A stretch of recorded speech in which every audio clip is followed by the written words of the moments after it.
ৰাজ্যৰ ভিন্ন প্ৰান্তৰ সমান্তৰালকৈ আজি বোকাজানতো দিনজোৰা কাৰ্যসূচীৰে উদযাপন কৰা হয় আদিবাসী ছাত্ৰ সন্থা চমুকৈ আছাৰ 29 সংখ্যক প্ৰতিষ্ঠা দিৱস।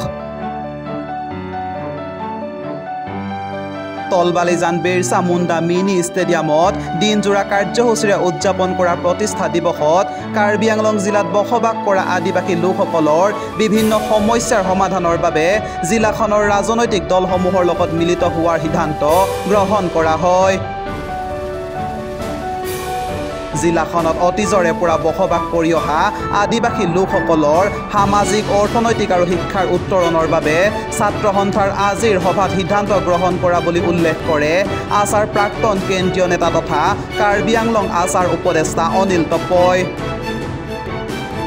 কাৰ্বি আংলং জিলা আছাৰ উদ্যোগত আয়োজিত প্ৰতিষ্ঠা দিৱসৰ সৈতে সংগতি ৰাখি উচ্চতৰ আৰু উচ্চ মাধ্যমিক পৰীক্ষাত উত্তীৰ্ণ আদিবাসী ছাত্ৰ ছাত্ৰীসকলক সম্বৰ্ধনা জনোৱা হয়।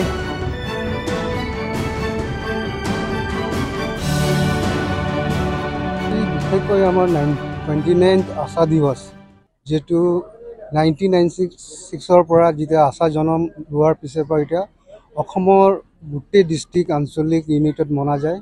আজি আমি কাৰ্বি আংলং ডিষ্ট্ৰিক্ট কমিটি যেটো আজি আশা দিৱসত ৰেজুলেশ্যন লৈছোঁ যে এবাৰ আমি বিশেষকৈ আমি এতিয়া আমাৰ জনগোষ্ঠীটো বিভিন্ন সমস্যা লৈ মাটি বাৰী এডুকেশ্যন সেক্টৰ সকলো লৈ আমাৰ এটা প্ৰস্তাৱ হৈছে যে এবাৰ কাৰ্বি আংলঙৰ সকলো পলিটিক্যাল পাৰ্টি সকলো ষ্টুডেণ্ট অৰ্গেনাইজেশ্যন লগত আমি আলোচনা কৰিম আৰু আমাৰ কাৰ্বি আংলঙত বসবাস কৰা আদিবাসীৰ প্ৰব্লেমটো সলভ কৰিম। যেহেতু আজি কাৰ্বি ভাইসকল হওক ডিমাচা হওক কুকিয়ে হওক যিমান জনগোষ্ঠীয় মানুহবিলাক আছে ভাৰতবৰ্ষৰ মূলবাসী সেইকাৰণে আমিও একটা অংশ হয় আদিবাসী হিচাপত।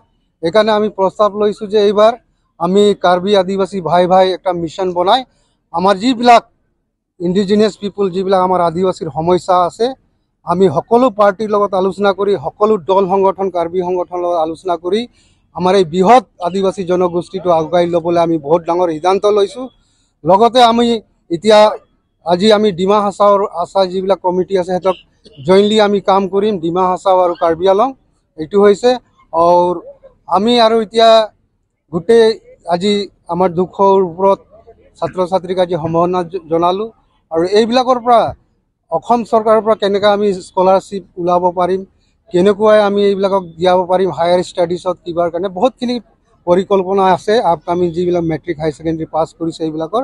আৰু লগতে আমি এতিয়া আছাৰটো কাৰ্বি আংলং ডিষ্ট্ৰিক্ট হিচাপত আমি গ্ৰাছ ৰুট লেভেল বাগান লেভেলটো কেনেকৈ ষ্ট্ৰং কৰিম বুলি সেইবিলাকে আজি এই আমাৰ কোৰ কমিটি মিটিঙত ডিচিশ্যন হৈছে। আমি বিশেষকৈ মাটি বাৰীৰ সমস্যা লৈ বিভিন্ন কাৰ্বি পলিটিক্যাল পাৰ্টি বিভিন্ন ৰাজনৈতিক দল বিজেপি কংগ্ৰেছ APLC আমি সবৰ লগত বহিম বিশেষকৈ আমাৰ জনগোষ্ঠীৰ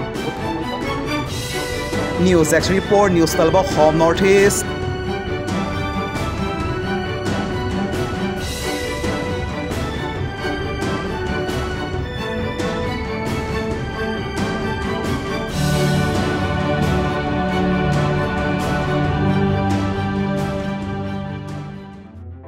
নিউজ 12 অসম নৰ্থ ইষ্ট যাত্ৰা আমাৰ অবিৰত সংকল্প অপ্ৰতিৰোধ্য।